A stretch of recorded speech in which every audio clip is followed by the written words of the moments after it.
1 kilo पातळ पोह्यांचा चिवडा बनवण्यासाठी इथे 1 किलो पातळ पोहे घेतलेले. थोडंसं ऊन असेल तर 10-15 मिनटं उन्हाला थोडेसे वाळवून घ्यायचे, म्हणजे त्यातला दमटपणा जो असतो तो उडून जातो. इथे 1 वाटी शेंगदाणे, 1 वाटी फुटाणा डाळ, 1 वाटी खोबऱ्याचे काप, 1 वाटी हिरव्या मिरच्या, कढीपत्ता आपल्याला जास्त वापरायचा आहे, धने, जिरे, बडीशेप, पांढरं तीळ, मीठ आपल्याला इथे लागणार आहे.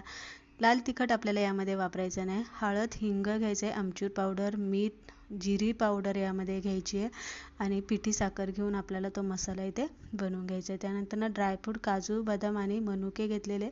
सगळं तळणीचे पदार्थ आपल्याला छान तळून घ्यायचे आहे. मसाला बनवताना सगळा जो मसाला घेतला आहे तो घालायचा. त्यामध्ये थोडीशी जिरी घालायची आहे, बडीशेप, धने घालून आपल्याला हा मसाला बारीक अशी बनवून घ्यायचा आहे. कढईमध्ये 2 पळ्या तेल घालून धने, जिरे, बडीशेप आपल्याला अखंड तसेच थोडे थोडे 2 चमचे घालायचे.